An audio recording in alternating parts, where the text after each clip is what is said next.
président et ses collaborateurs pour leur organisation, je dirais, vraiment une organisation au peigne fin, aucun détail n'a été raté. Et ça, je pense que c'est le profil de M. Salah Mansour avec ses collaborateurs, c'est connu. Alors, c'est important qu'on ait, dans cette journée thématique, pris en charge, en plus du diabète, qui est régulièrement traité, les maladies rares. Les maladies rares, en fait, si on dit maladie rare, une maladie n'est jamais rare. Les maladies rares ont la particularité, contrairement au diabète qui s'exprime rapidement, de s'installer d'abord, d'être génétique et de s'installer d'une manière très insidieuse, d'entraîner une atteinte d'organes, et donc le diagnostic n'est fait qu'à un stade avancé. Et si on dit maladie génétique, vous imaginez bien, il y a une transmission, et donc cela suppose qu'il y a un conseil génétique.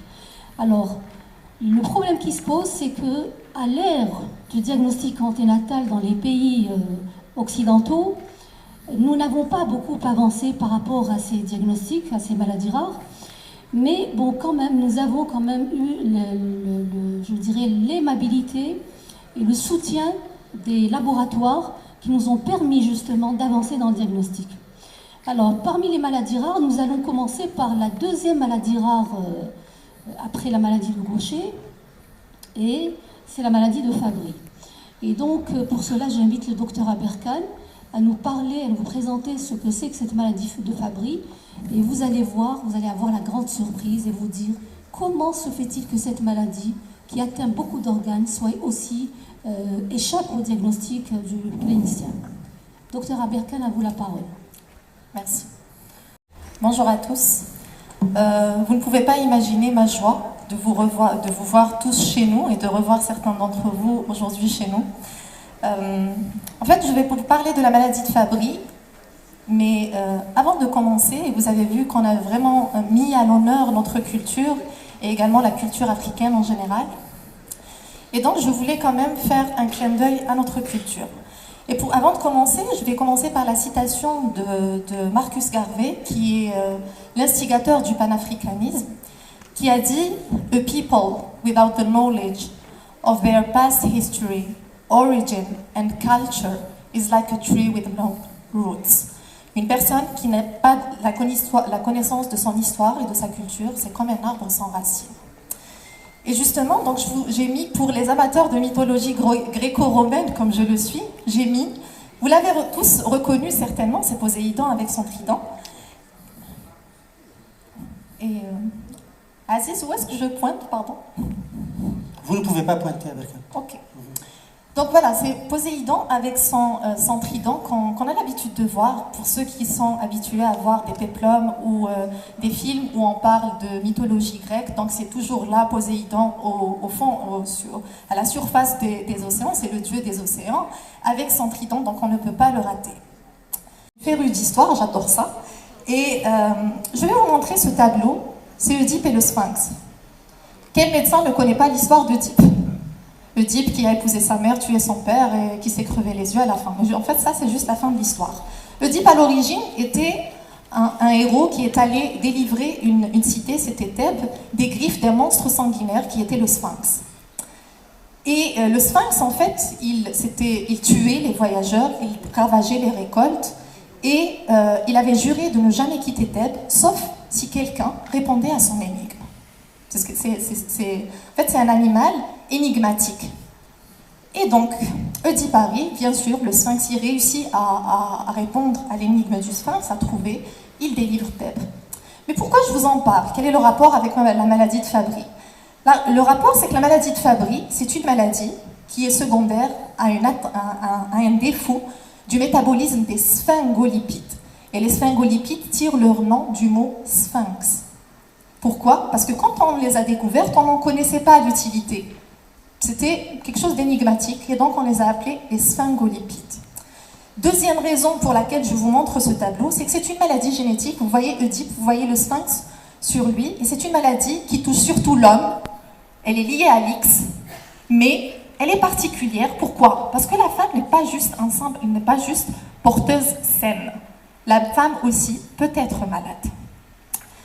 J'en parle également aujourd'hui parce que c'est une maladie qui est meurtrière sur plusieurs générations. En fait, les patients décèdent. Sur plusieurs générations, vous allez avoir 2, 3 frères qui vont mourir, qui vont faire une mort subite, une insuffisance rénale, une insuffisance cardiaque. Ensuite, la génération d'après, ça sera la même chose. Celle d'après, ça sera encore la même chose. Et donc, c'est une cause extrêmement... C'est une maladie rare, oui, mais c'est une cause de morbimortalité chez le sujet jeune. Elle est sous-diagnostiquée, pourquoi? Si j'agrandis un peu cette image et que je vous demande de me décrire, ben, je l'ai dit tout à l'heure, c'est un animal, en fait c'est une chimère. Si je vous demande de me le décrire, vous allez me dire quoi? Si je vous demande de lui donner un nom, vous allez me dire quoi? Est-ce que c'est une femme? Elle a le visage d'une femme, le buste d'une femme. Est-ce que c'est un oiseau? Elle a des ailes. Est-ce que c'est un lion? Elle a le corps d'un lion. Et donc, qu'est-ce que c'est? En fait, la maladie de Fabry, c'est exactement ça. Elle échappe aux cliniciens. Pourquoi? Parce que c'est une maladie qui peut prendre de multiples visages. C'est une maladie vraiment qui a de multiples facettes, qui peut se présenter sous des formes cliniques différentes, et c'est ce qui fait toute la difficulté de son diagnostic. Et c'est pour ça qu'il est très important de connaître ce qu'on appelle les red flags, ou les drapeaux rouges, ou les signes d'alarme, qui vont vous dire que quand vous recevez ce genre de patients, vous allez regarder, vous allez vous dire, si vous allez les connaître et vous dire, ça, c'est un malade qui est suspect de maladie de Fabry. Et le professeur Bousselma l'a dit tout à l'heure, on a de la chance parce qu'actuellement, on a des laboratoires pharmaceutiques qui nous aident avec l'analyse génétique et les dosages enzymatiques. Et parmi ces red flags, en fait, le fil conducteur le plus important, c'est l'histoire familiale. Vous recevez un patient qui a perdu plusieurs membres de sa famille d'une insuffisance rénale, insuffisance cardiaque, mort subite. Ça doit tilter dans votre tête et vous dire non, il se passe quelque chose, c'est pas possible, c'est certainement une maladie génétique qu'on doit aller rechercher. L'histoire familiale est très importante et là, je vous montre, ça c'est un patient qu'on a reçu au service. Et à travers un cas, regardez combien on en a diagnostiqué. Et encore, on est toujours en phase, on continue notre enquête génétique, on en a diagnostiqué 11. On en a diagnostiqué 11, c'est bien, mais il se trouve que 5 sont déjà décédés. Mort subite, à 32 ans, à 34 ans, à 40 ans et à 50 ans, d'une insuffisance rénale. Il se trouve que d'autres membres de sa famille sont également malades, au stade d'insuffisance rénale terminale, sans étiologie connue jusque-là, alors que c'est une maladie de Fabry. Et donc, on a choisi cette thématique en se disant, ben, peut-être qu'on est utopique, mais on se dit plus jamais ça. On ne veut plus revoir ce genre de choses. Quand un patient fait des manifestations de maladie de Fabry, le médecin doit avoir un œil averti et diagnostiqué pour empêcher justement ce génocide sur plusieurs générations. Donc, dans cette communication, on va parler de 3 choses. Juste un bref rappel sur les sphingolipides et la maladie de Fabry. Qu'est-ce que c'est? Mais le gros de ma communication, ça sera les manifestations cliniques. Donc, qu'est-ce qui doit faire qu'on va rechercher cette maladie de Fabry? Et enfin, je vais juste dire un mot très bref sur le traitement. Les sphingolipides sont des lipides complexes qui ont un rôle pour laquelle il est important de connaître et reconnaître les manifestations cliniques. Et là, je vais finir par ce que m'a dit Dr Kharouf, qui est juste en face, et qui m'a dit, j'ai décidé d'assister à l'atelier Fabry, parce que je me suis dit, s'ils l'ont plaqué, pour reprendre ces termes, en communication et en atelier, c'est que ça a dû m'échapper. Je vous remercie. Merci beaucoup, M. Salah Mansour. Je vous souhaite en tout cas félicitations pour ce beau programme. Je souhaite également longue vie à l'association EFOUS, la main dans la main, Inch'Allah. On ira au bout de tous nos rêves. J'espère au bout d'une bonne richesse pour notre spécialité et peut-être, Inch'Allah, des solutions à ces maladies dites rares.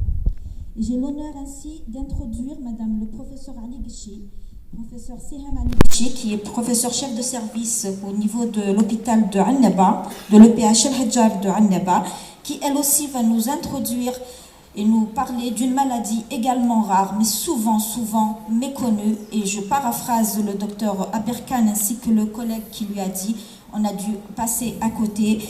Alors, Madame Annie Guéchi, à vous la parole pour nous parler de la maladie de Gaucher, du diagnostic au traitement. Alors, vous avez finalement, pas 30 minutes, mais vous avez 29 minutes, puisque le gong va sonner juste une minute avant. Voilà, merci. Je reviens pour vous parler d'une maladie du sang. Mais avant, je tiens à remercier tous les laboratoires qui ont sponsorisé notre congrès, et en particulier aujourd'hui pour cette communication, le laboratoire Novo Nordisk. Je voulais en fait vous parler de l'histoire des Romanov. Très connu, en fait, c'est les derniers tsars de Russie. Les Romanov et Rasputin, celui qui chuchotait à l'oreille j'allais dire des rois, mais en fait des reines, tous exécutés par Lénine. La famille, toute la famille exécutée, y compris Rasputin. Je pense qu'il avait reçu 3 balles. Ensuite jeté dans un fleuve. En fait, vous avez sa photo à droite quand il a été repêché. Mais en fait, pourquoi je vous montre cette image? Dans cette famille, ce qui m'intéresse, je me suis dit, il y a quelqu'un certainement qui a dû saigner plus que les autres. Et j'ai imaginé le garçon. Le petit garçon, je pense qu'il avait 14 ans. Hein? C'est lui qui a dû certainement saigner le plus. Et vous savez pourquoi? Parce qu'en fait, il était porteur d'une hémophilie. C'est vrai qu'il était sous aspirine également, hein? Mais Rasputin avait cette chance, j'allais dire cette chance d'avoir arrêté tous les médicaments, et donc y compris l'aspirine, ce qui a un petit peu soulagé l'enfant, et c'est pour ça qu'il a été pratiquement idolâtré, Rasputin. C'était juste un hasard. Mais je pense qu'il a saigné, et beaucoup saigné, parce qu'il avait une hémophilie. Et hémophilie, en fait, c'est deux mots. Hémophilie. Philie, c'est tendance. Donc, des tendances hémorragiques. Donc, c'est des malades qui vont saigner. Et ils saignent, pourquoi? Parce qu'il y a un déficit en facteur de coagulation. Un déficit constitutionnel. En fait, il naît avec. Et ça touche les garçons. Donc, c'est des garçons qui naissent parce qu'ils ont avec un déficit constitutionnel en facteur de coagulation et qui vont saigner. Mais moi, en fait, je ne vais pas vous parler de ça. Je vais vous parler de l'hémophilie, mais elle n'est pas constitutionnelle. Elle est acquise. C'est-à-dire qu'en fait, c'est un malade qui va présenter le même trouble hémorragique, mais à l'âge peut-être adulte. Le plus souvent, d'ailleurs, c'est l'âge adulte. Donc, c'est quelque chose d'acquis. Hein? C'est une maladie rare. Et que j'ai intitulé « Maladie rare à connaître absolument ». Et j'insiste, tout médecin, obligatoirement, doit connaître cette maladie. Le problème est que c'est une maladie rare. Une maladie rare, bon, on n'en voit pas pratiquement pas du tout. Et donc les médecins ne s'intéressent pas à ces maladies. Ils s'intéressent à ce qui est fréquent, donc à ce qui est pratique, à ce qu'ils voient tous les jours. Mais ce qui est rare, pourquoi s'intéresser à ce qui est rare? Sauf que le problème est qu'on ne peut pas chercher quelque chose que nous ne connaissons pas. Donc on risque de passer à côté de maladies que nous ne connaissons pas.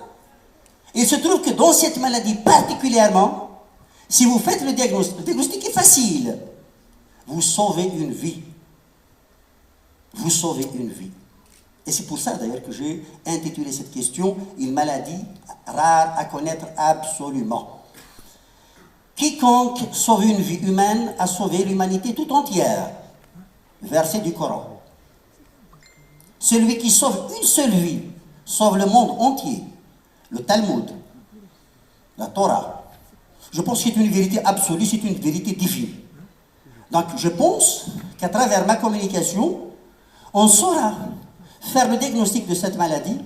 Et si vous faites le diagnostic de cette maladie, soyez-en sûrs que vous allez sauver toute l'humanité. Et c'est l'objectif même du médecin. Donc c'est une maladie hémorragique rare, d'origine, elle n'est pas constitutionnelle, comme l'hémophilie constitutionnelle, pas du tout. Elle est secondaire à un problème auto-humain.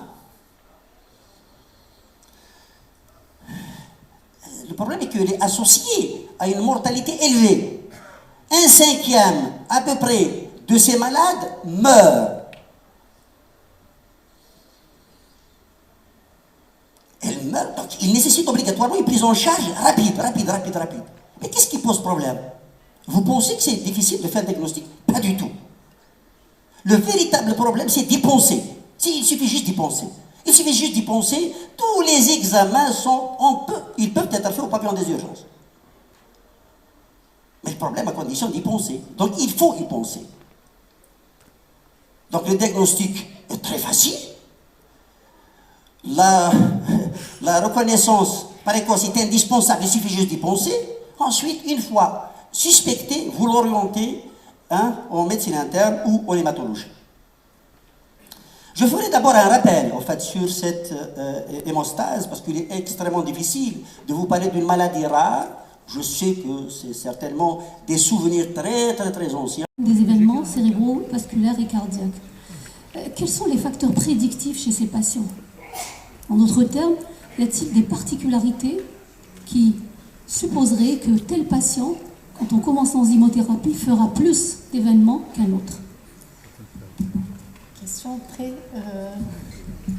Nous avons des patients qui sont mis sous traitement. Je suppose que vous avez des patients sous traitement. Et puis, bon, dans le temps, on constate que ces patients, quand même, finissent pas très longtemps après le début de l'enzymothérapie par faire un événement. Et donc, les jeunes nous disent, mais alors pourquoi les traitons-nous? C'est finalement gaspiller de l'argent. Donc, on leur dit, nous n'avons pas le droit de condamner un patient. Nous n'avons pas le droit, certes, mais y a-t-il des éléments qui pourraient nous dire, oui, c'était ce patient, même si on le traite, il fera un événement? En fait,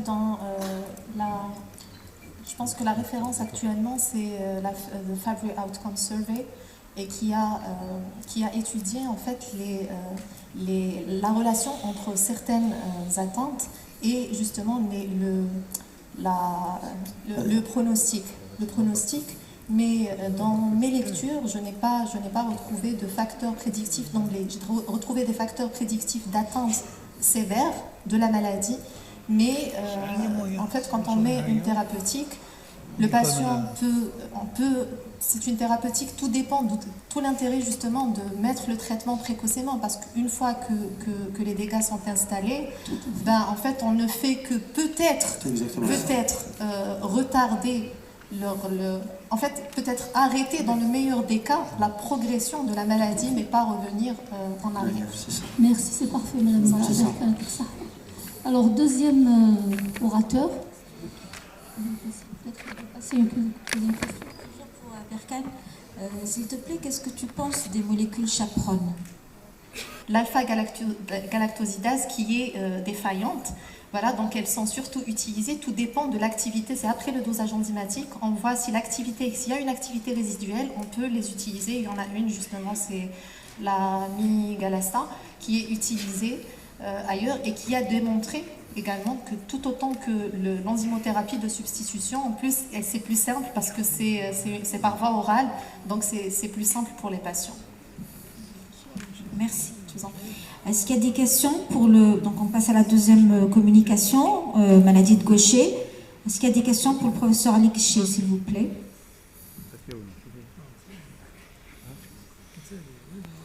Il y a des questions, s'il vous plaît? Professeur Ali Kché, vous avez vraiment brossé. Exactement. Donc il faudra peut-être attendre une année pour avoir un retour et savoir si c'est efficace déjà. La tolérance, on va dire, oui, à part quelques cas qui ont été rapportés à droite à gauche, mais je ne sais pas quelle est l'ampleur des dégâts. En tout cas, il y aurait un service de pharmacovigilance, mais je ne sais pas qu'est-ce qu'il en dit.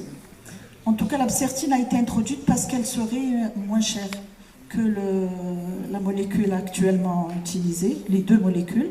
Et en matière de cherté, je ne sais pas, est-ce qu'il faut choisir le prix ou... Oui, le prix a été baissé pour la molécule première qu'on utilisait, mais est-ce que à cause du prix, on a le droit de soumettre les malades à des expériences Serions-nous à l'aise pour le traitement des femmes enceintes avec cette nouvelle Les femmes enceintes, non. Les femmes enceintes, il y a l'hyméglucérase, ce résime ginzane d'origine, qui est aujourd'hui permise chez la femme enceinte. Elle est admise. Avant, elle était contre-indiquée, maintenant si. Mais pour cette molécule, aucune idée. Il n'y a pas d'études, il n'y a rien. 5 malades. Vous voyez, donc une maladie rare. On a eu comme 5 malades.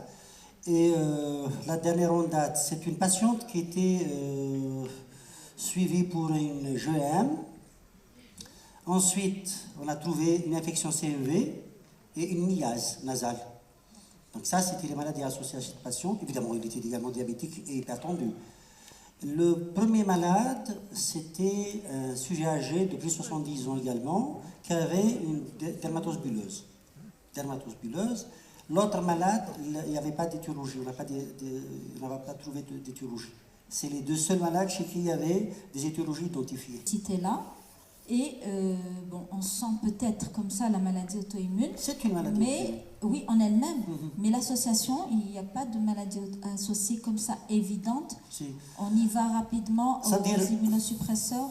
Non, j'ai compris. En fait, elle-même, c'est une maladie auto-immune. Donc, elle nécessite. C'est pour ça que j'ai dit le traitement premier. Ce n'est pas au fait le traitement du syndrome hémorragique, ce n'est pas au fait le facteur manquant ou le bypassing par le facteur 7, parce que ça dépendra de l'existence ou pas du syndrome hémorragique. Un TCK allongé, son syndrome hémorragique, pourquoi voulez-vous que je mette un traitement hémostatique? Pas du tout. Mais par contre, l'auto-immunité est obligatoire. C'est une maladie auto-immune. Donc ce qui est constant, c'est la maladie auto-immune que je vais traiter. Et j'ai dit qu'il y a 3 armes thérapeutiques, les corticoïdes, la cyclosporine et rituximab. Mais ensuite, quand il y a une autre maladie maintenant associée, en plus de l'auto-immunité propre à l'hémophilie acquise, je traite la maladie associée. Quoi? C'est soit une infection, c'est ce que nous avons fait pour notre patiente, puisqu'elle a reçu des antiviraux, soit un cancer, soit il faut également le traiter, soit une autre maladie auto-immune. Et celles qui sont le plus souvent décrites, c'est la polyarthrite rhumatoïde. Donc s'il y a une polyarthrite rhumatoïde ou une maladie lupique ou une maladie d'Orton, je suis obligé également de prendre en charge cette maladie, avec un protocole propre à la maladie associée. Et ça, c'est le flair et la particularité de l'internisme. C'est ça. Voilà. Y a-t-il d'autres questions pour le professeur Salah Mansour? Les mêmes difficultés quand il faut passer de l'âge pédiatrique pour ces maladies à l'âge adulte. La même question, je suppose qu'elle se pose aussi, elle s'est posée pour le diabète, mais là nous revivons cette situation pour les maladies rares et c'est plus délicat.